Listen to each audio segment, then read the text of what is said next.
As a fan of both cinematic storytelling and the intricate world of Gotham City, I find myself captivated by Craig Zobel's vision and the insight he offers into the future of Matt Reeves' Batman universe.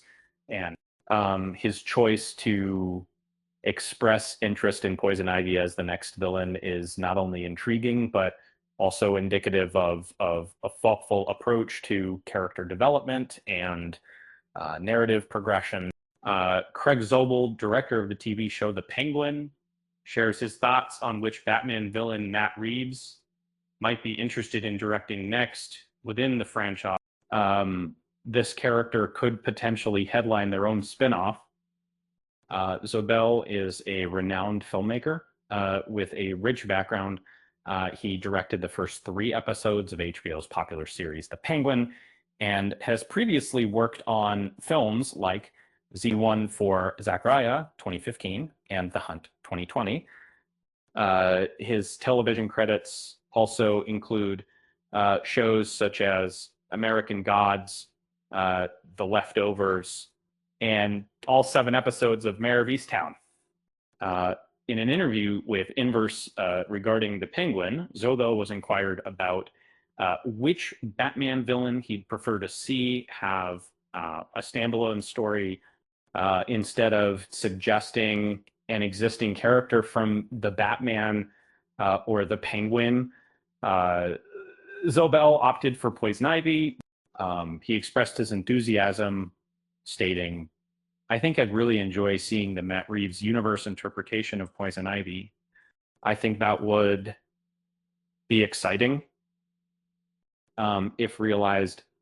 Poison Ivy would introduce a fresh dynamic to this universe, as it has predominantly featured gangsters such as the Penguin or the Falcons, and serial killers like the Riddler and Joker. Poison Ivy first appeared in Batman comic book, issue 181 back in June 1966. The characters were brought to life by writer Robert Kanigher and artist Carmine Infantino.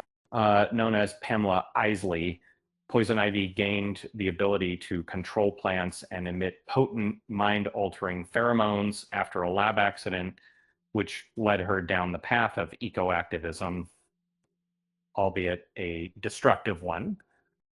One of Batman's most well-known adversaries.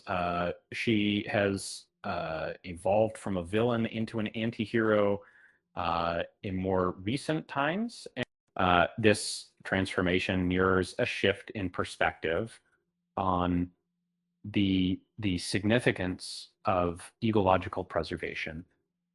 The Penguin might have teased Poison Ivy's long-awaited return, in contrast to her significant role as one of Batman's arch nemesis. Poison Ivy has had relatively few opportunities to shine in live-action adaptations. Uma Thurman portrayed the character in 1997's Batman and Robin, but this film's poor reception may have dissuaded others from introducing her into live-action storylines.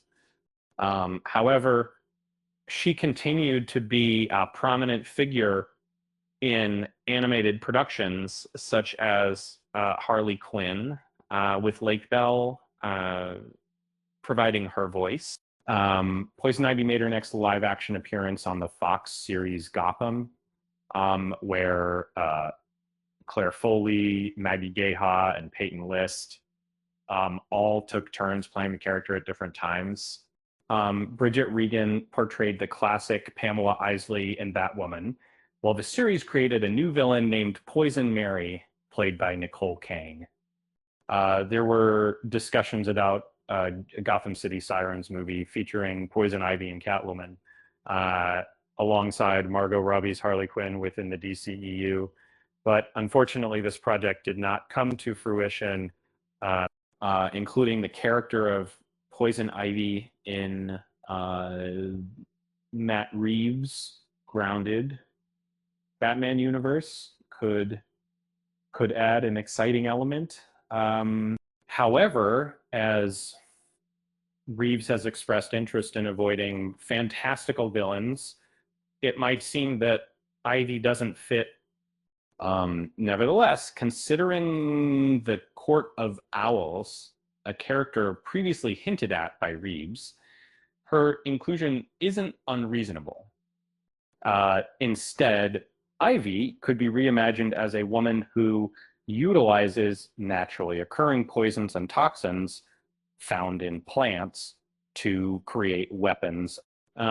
This idea might have been subtly suggested in the latest episode of The Penguin, where Sophia Falcone's new drug is derived from a special mushroom that produces a euphoric subsection of the book. It would probably eventually be more than just speculation and about Poison Ivy mention of the Batman Part 2, or, helping a set of being more potentially claimed to be